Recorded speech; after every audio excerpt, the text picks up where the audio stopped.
Hello, today we are working on covering the headlights with the protective film. I did the earlier video with the grill and I talked about using the film on the headlights.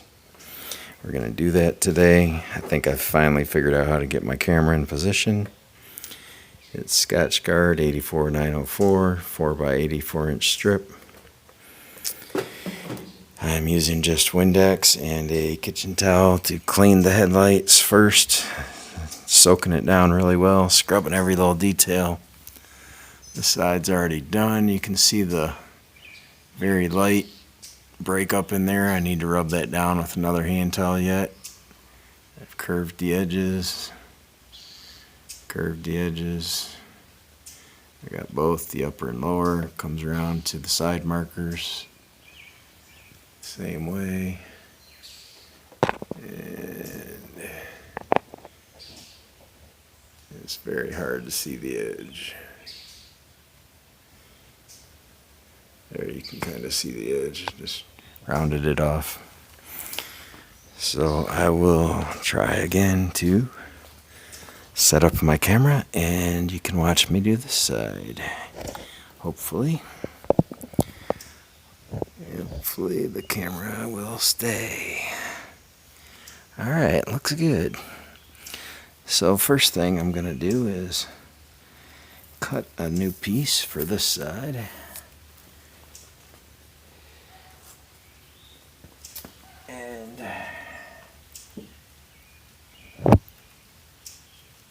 I can see this particular roll has a defect here and here, so I think I'm going to cut that off right back to the defects. I don't want any extra defects. So I will cut that across. Throw that away. Now position it, roll it out. I always cut like an inch extra the first time. I'll make sure I have plenty to get my piece trimmed the size and shape that I want. And then I will hold it up here, determine how straight I want it. I can do it right there. Luckily these headlights are flat enough that it'll roll out flat on the headlight. And I kind of estimate what angle I need to go from here, and I need to have at least a ½ inch off at the top. Kind of gives me an angle. I could mark it with an ink pen or something, but today I'm just freehanding it since I've done it quite a few times. And we'll take and cut my angle with a ½ inch curve. Try that. Again, this is why I always make the piece extra long. If I don't get the angle right, I got plenty on the other end to cut it. I still need a good more ½ inch or so. I'll start and cut that another ½ inch.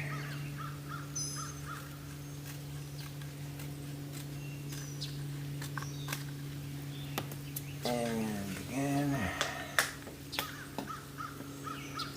that's a really good angle. It lays out flat across the headlight. That's what I want. So once I get the length or the angle I want on the front edge, then I go around to the back. Side I'm going to cut about almost another inch off the tail. Just cut that straight across. And again, it's invisible, so you don't really have to be absolutely perfect, but I like to just make it look where it's going to be decent. That looks good. And now I just round off my 4 corners very carefully, turning the scissors, making it nice and round. Again, Turning the scissors, making it nice and round. Go to the back. On the back I'm doing a bigger corner. It just doesn't really make much of a difference on the back. I know a bigger corner is less likely to get peeled up by the car wash or so forth, but I've never had any trouble with these in the car wash. Once they're on there, and especially if you can get it to sit in the sun for a day or two so it gets baked on there really good, it's good to go. Alright, that looks good. I don't know how much you can see, if you can see the whole front to the back. I'm going to go ahead and roll this one on there. So I don't want to make the corners non-sticky, so I'm kind of starting in the center of the roll if I can. There it goes. And I'll just start peeling that back about an inch. I keep one finger in the middle, and then I kind of gotta eyeball to make sure it's going to be straight before you start. And I get my edge started right where I wanted it. Go from the top to the bottom, top, bottom, top, bottom. As I said, the backing will come right off. You just keep going top to bottom. This way you don't get the air bubbles. Top to bottom, top to bottom. And it's pretty much going to go wherever you started. So that's why you kind of want to eyeball and make sure it's going to be halfway straight when you get started. We're doing pretty good here. We're off a little bit, top to bottom, but that's fine. We're protecting the lens where we need it protected. That's all that matters. Doing this so we don't have to buy aftermarket lights later on down the road.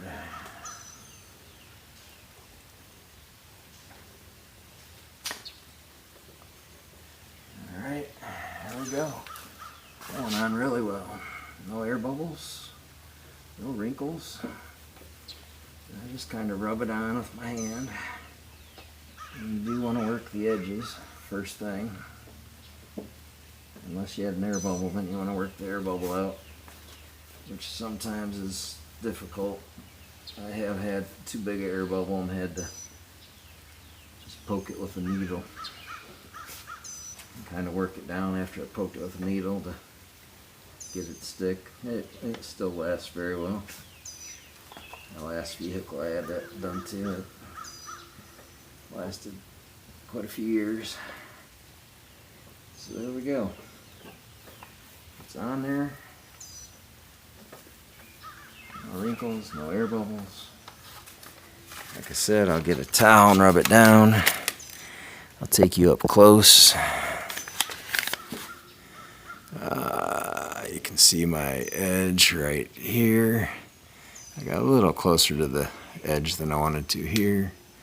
Round it off. Comes all the way around, round it off, round it off. See, I'm a little bit below middle, but that's fine. As long as, you know, this is the main area I want protected, right in front of the headlight. You know, that's where they usually get the most rock chips and dull down, so now I'll cut another piece for the bottom light and go from there. I'll go ahead and let you watch me do that. So I get this set up. Alright. Get my scissors. And measure me a piece. Not that long. Looks like I had plenty without buying a new roll, but I'd never want to start a project and be short, so I would rather buy more ahead of time and not be short.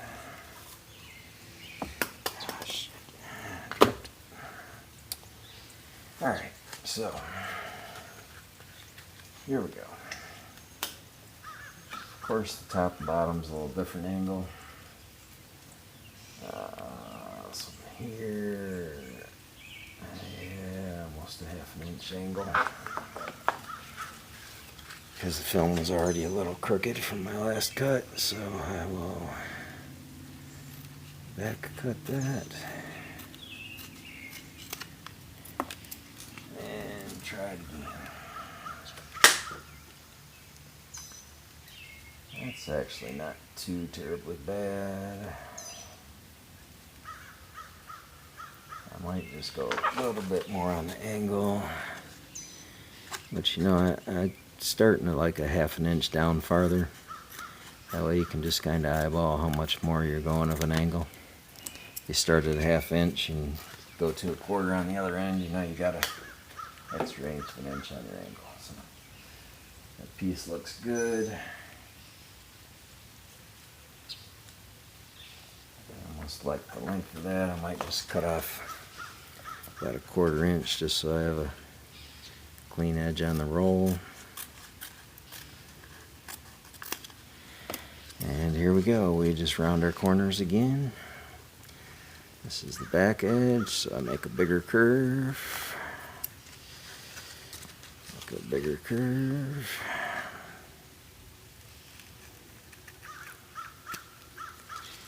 And back to the front edge. Bottom, small curve. Top, just a small curve.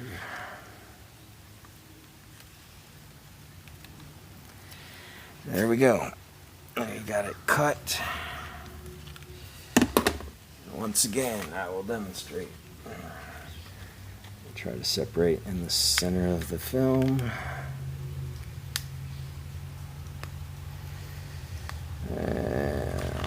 So there it goes. This film's a little flexible, kind of stretchy, so if you have different curves, you could probably stretch it. I'd try not to if I don't have to. I line it up where I wanted it, right there. Top to bottom, top to bottom, top to bottom, top to bottom. You can see as I do that with my thumb, backing just kind of rolls off, so makes it very convenient.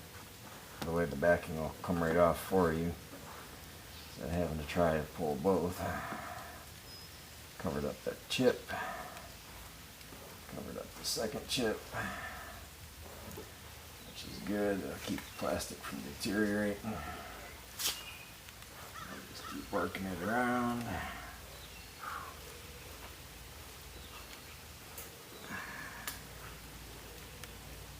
Working it around.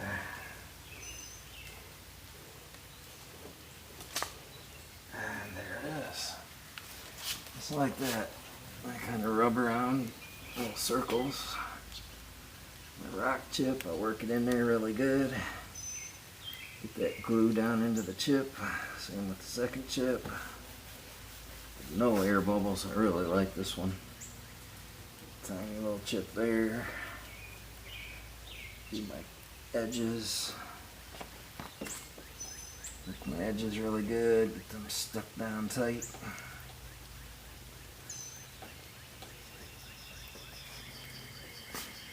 All the way around the edges.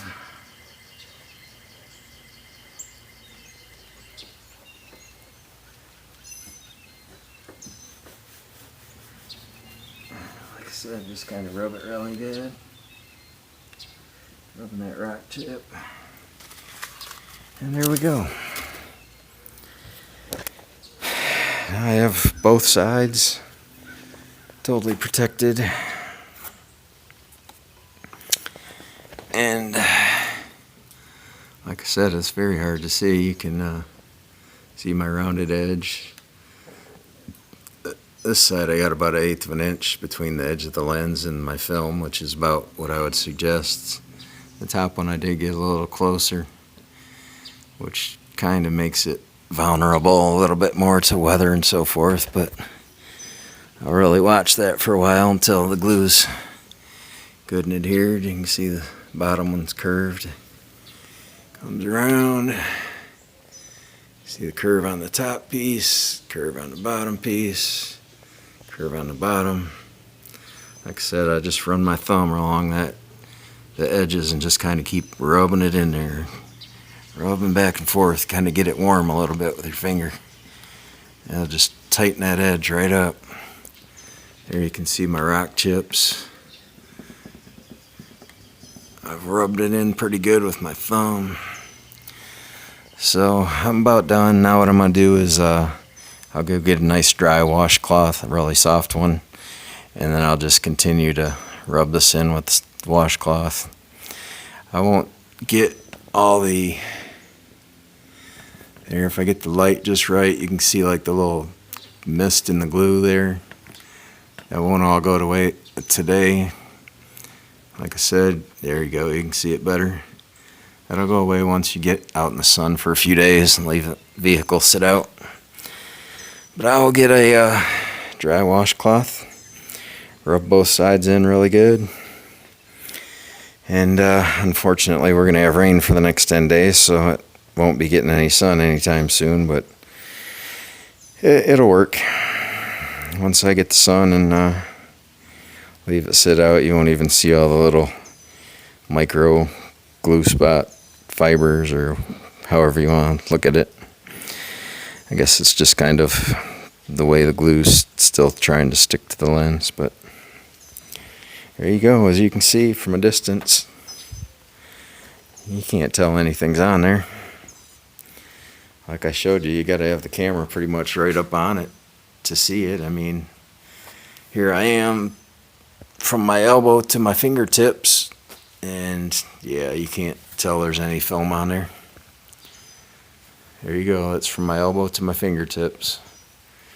You don't see any lens film on there at all. I guess maybe you can see the top edge right there, but like I said, once I get it rubbed in a little better, you'll never know it. And that's how I protect headlight lenses on most of my vehicles. I hope you enjoyed my video. A little long, took me a while to get the camera set up. Again, it's Scotch Guard paint protection film. I do use it on the front of my hood sometimes. It's 84,904. I find it on eBay.